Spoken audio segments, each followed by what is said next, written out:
Bonjour, l'objectif de ce tutoriel est de vous exposer la méthode pour arriver à créer des matrices de bois, c'est-à-dire des pièces de bois qui sont gravées comme ça par une découpeuse au laser dans le but de faire éventuellement des estampes, donc des estampes traditionnelles de gravure sur bois.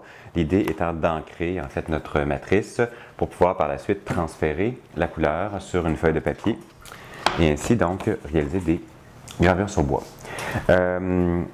L'objectif étant de travailler avec une découpeuse au laser. Il y a donc deux façons de procéder qui sont possibles. La première étant de paramétrer la machine pour qu'elle travaille en mode gravure. Donc ça a été le cas de cette plaque-ci. Essentiellement, le laser comme ça passe quelques milliers de fois et brûle les sections de bois qu'on lui commande de brûler. C'est une technique qui convient super bien lorsqu'on a quelques plaques à faire parce que c'est extrêmement précis et c'est sans souci. Cependant, c'est long parce que le laser est très très fin, donc ça prend, comme je vous disais, vraiment des milliers de passages là, pour arriver à graver une plaque. Et il faut en plus refaire le procédé deux fois pour arriver à enlever une épaisseur de bois suffisamment grande pour avoir une matrice qui est pertinente pour faire de la gravure sur bois.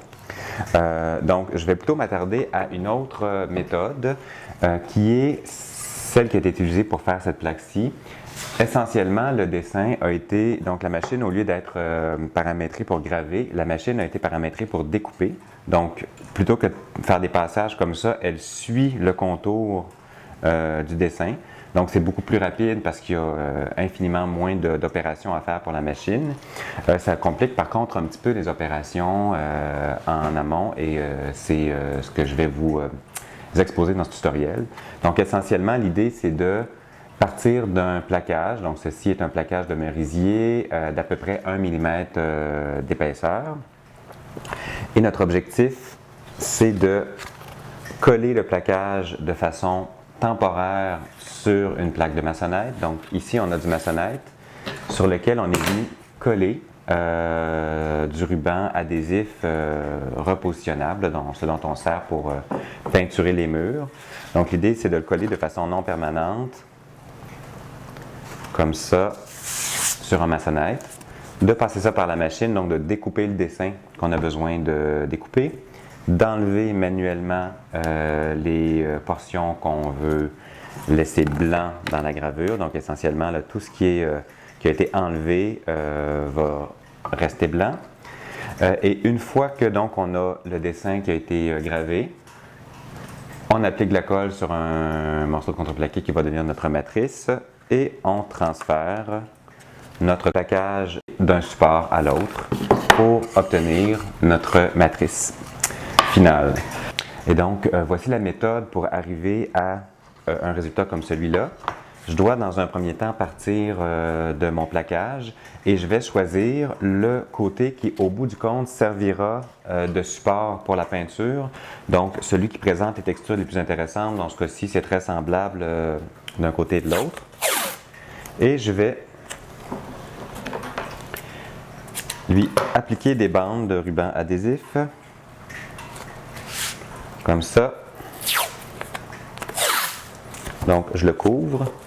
Là, présentement, j'ai juste donc une matrice, mais je pourrais également faire ça sur un plaquage là, de 12 pouces par 24 pouces, le couvrir de masking tape et par la suite le déligner sur un banc de scie avec le masking tape. Là, ça ne causerait pas de problème. Ça permet d'aller un petit peu plus vite, d'économiser du temps. Et finalement, je vais terminer en haut. Donc, j'ai couvert ma matrice de masking tape. Je vais juste faire un petit peu de nettoyage. Voilà. Et je veux tout simplement, maintenant, coller le masking tape sur mon maçonnette. On peut utiliser bien des colles différentes qui ont leurs avantages et leurs inconvénients. Donc, si on est pressé, de l'époxy fait l'affaire en 5 minutes. Cependant, comme ça coûte un petit peu plus cher que d'autres colles, moi, je vais plutôt utiliser, pour ma part, du No More Nail. La colle de menuisier aussi peut faire l'affaire, mais elle est un petit peu plus liquide. Alors, moi, je trouve que celle-ci va mieux parce qu'elle fait moins gondoler le masking tape. Donc, je vais tout simplement l'étendre comme ça à la spatule. Encore une fois, ça peut être étendu à la grandeur de mon support. Si j'ai un support plus gros là, que juste une plaque.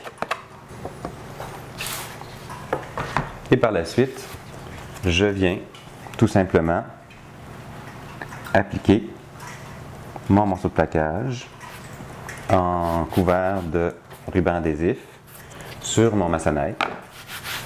J'ai pas besoin de mettre beaucoup de pression, là, juste comme m'assurer que la colle adhère partout. Je laisse sécher et une fois que la colle est sèche, je suis prêt à graver mon dessin dans le bois pour poursuivre le processus. Attardons-nous maintenant à la manière de traiter l'image dans Photoshop.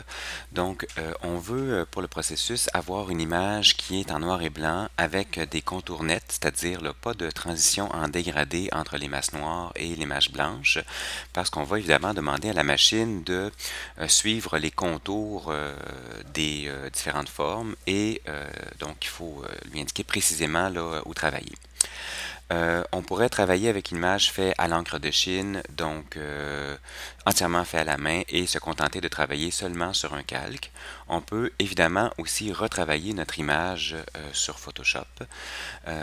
Donc cela dit, si on travaille au pinceau par exemple, il y a des considérations à respecter. Donc on va tenter de faire des traits qui sont au minimum de 8 à 10 pixels dans l'image, parce qu'il faut se rappeler que la découpeuse laser ne va pas considérer les traits comme des lignes, mais bien comme des masses. Donc, elle va découper les contours des traits, donc elle va suivre les lignes là, de part et d'autre.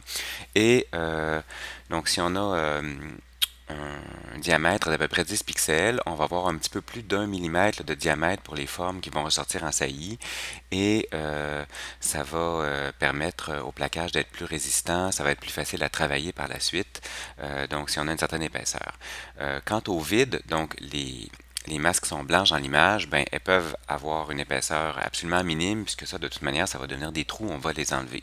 Donc, c'est vraiment là, les masses noires en ce moment qui nous intéressent, qui doivent avoir une certaine épaisseur. On peut en profiter dans Photoshop pour se donner un aperçu de ce à quoi va ressembler l'image une fois qu'elle va être imprimée là, en couleur par la technique d'estampage. Donc, j'ai ajouté quelques calques dans l'image.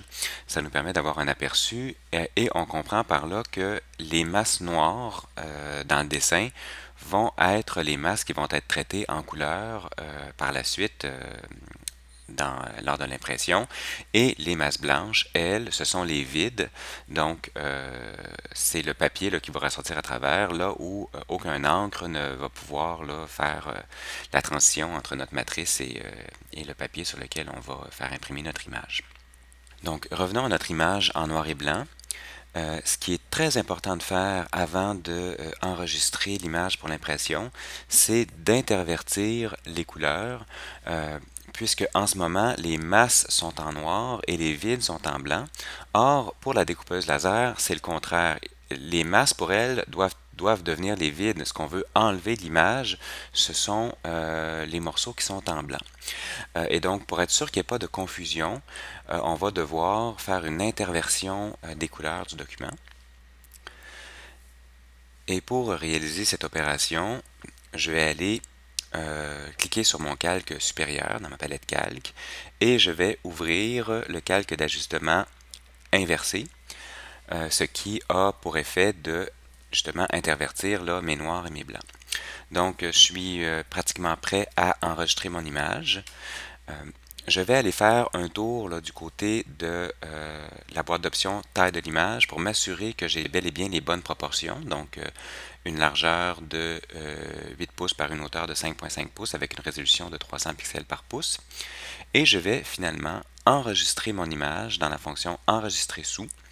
Je vais aller choisir l'extension PNG et je vais donc lancer l'enregistrement afin de récupérer mon image dans Illustrator.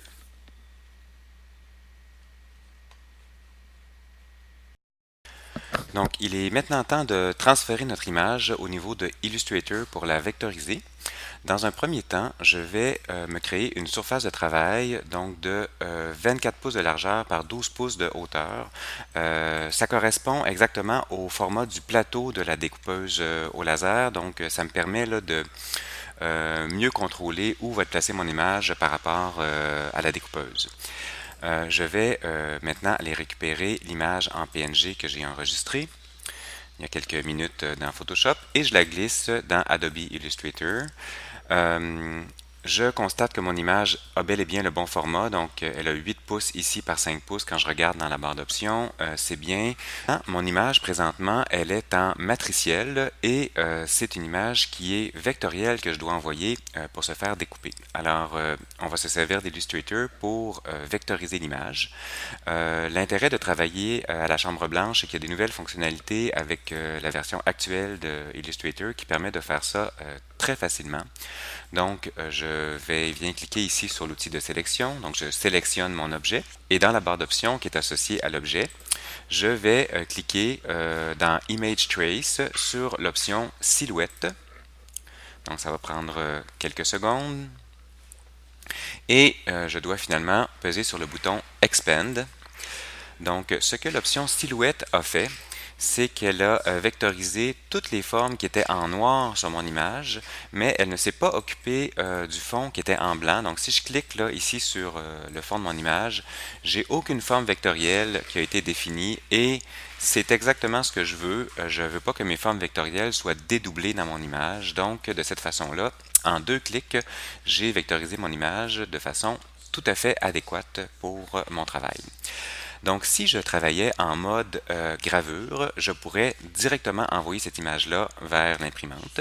Mais comme je travaille en mode contour, je dois dans un premier temps me débarrasser de la couleur noire qui est à l'intérieur de mon image. Donc, je vais, pour faire ça, la sélectionner, donc toujours avec l'outil de sélection, et venir ici cocher aucune couleur à l'intérieur de mes formes.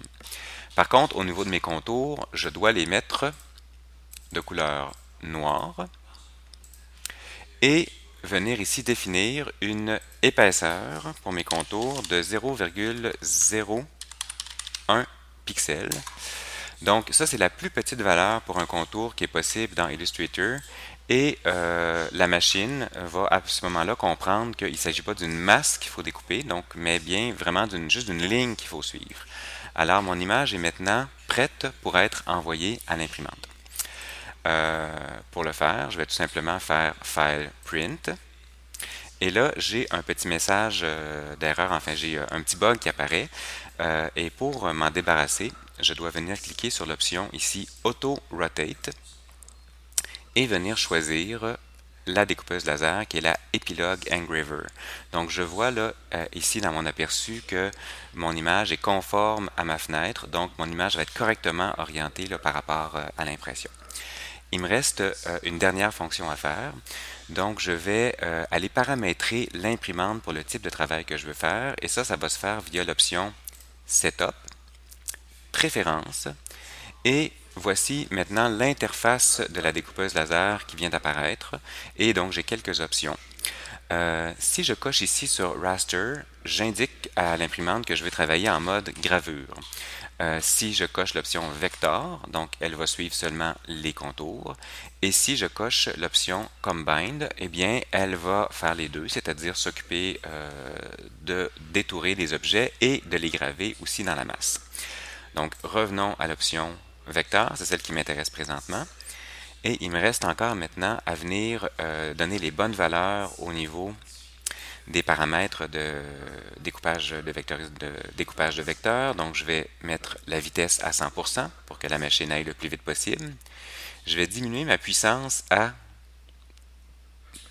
40%. Parce que je découpe à travers un plaquage d'1 mm d'épaisseur. C'est vraiment pas très épais, le laser passe facilement à travers, donc j'ai pas besoin d'une grande puissance là, pour y arriver.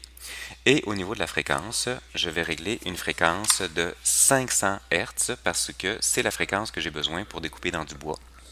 Si je découpais dans du plastique ou dans un autre matériau, j'irais me chercher une fréquence qui est différente. Donc je valide, tout est parfait maintenant, je pèse sur OK. imprimer print et mon document vient d'être envoyé à l'imprimante. Donc la prochaine étape est d'aller placer ma plaque dans la découpeuse.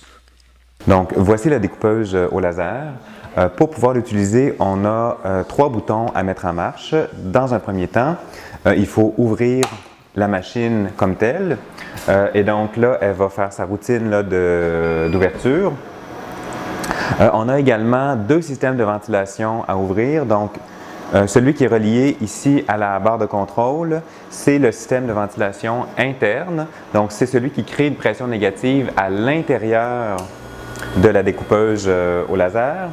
Et on a finalement le système de ventilation externe, donc celui qui envoie les fumées à l'extérieur de la pièce de la chambre blanche. Donc c'est important d'ouvrir simultanément les 2 systèmes de ventilation pour avoir une tire d'air qui est appropriée. Alors je suis maintenant prêt à déposer ma plaque sur le plateau de la découpeuse. Donc je vais venir la mettre ici. Bon, pour les besoins de la vidéo, je vais arrêter les systèmes de ventilation, ça va nous faire du bien. Et maintenant, je vais organiser l'imprimante pour accomplir le travail.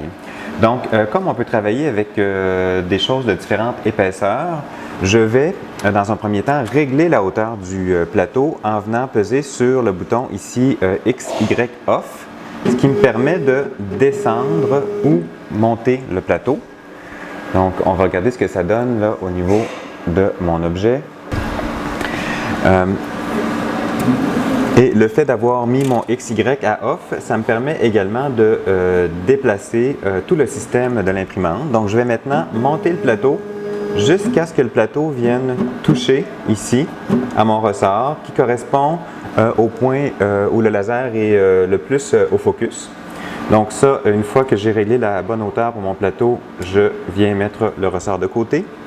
Et je vais maintenant allumer le pointeur laser et donc venir le déplacer ici pour le mettre dans le coin.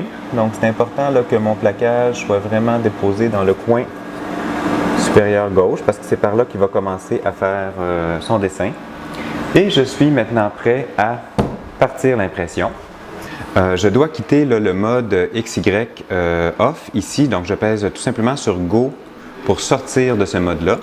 Si je veux voir le nom du travail que je vais accomplir, je pèse ici, donc moi je n'avais pas intitulé mon travail, c'est le Untitled 4, donc c'est le nom du document que j'ai envoyé se faire imprimer il y a quelques minutes. Et il me reste tout juste à peser sur Go maintenant. Partir le système de ventilation et regarder la machine accomplir son travail.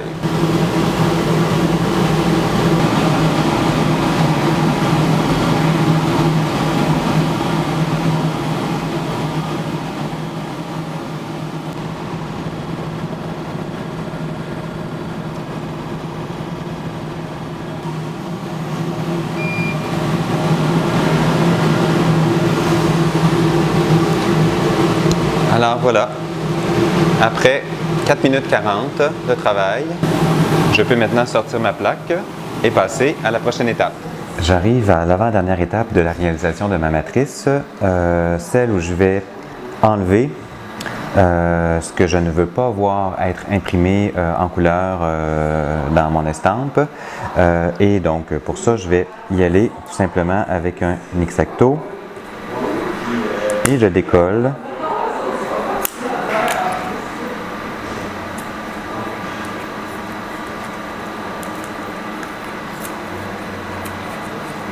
Ça, les parties de mon image.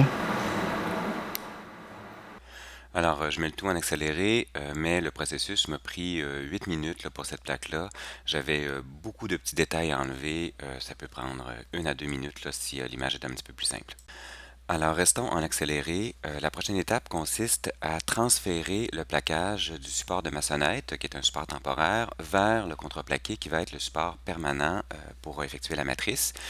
Le plus simple est d'utiliser de la colle époxy pour cette étape-là, parce qu'en figeant en 5 minutes, elle permet de tout de suite là, transférer la plaque et voir si on a bien fait les différentes opérations. Donc, ça peut se faire sur place. Il faut mettre assez de colle époxy pour être capable de noyer toutes les parties du plaquage, mais pas trop pour pas que la colle bave et finisse par noyer un petit peu le dessin. Donc, c'est le seul enjeu là, qui est un petit peu plus technique de tout ce processus-là. Enfin, la dernière étape de la réalisation de la matrice consiste à décoller le maçonnette qui a servi de support pour découper notre plaquage. On peut glisser une spatule entre le ruban adhésif et le plaquage pour nous aider à décoller un petit peu, puis par la suite, ben, le reste vient relativement bien. S'il y a du masking tape qui reste collé sur notre plaque, on peut l'enlever tout simplement. Et on est maintenant prêt à procéder à l'impression. Alors, on va s'arrêter ici pour ce tutoriel. Ça fait quand même 20 minutes de tuto, mais je vous invite à suivre le prochain qui va traiter sur la façon de procéder à l'ancrage de la plaque et à la réalisation de l'estampe.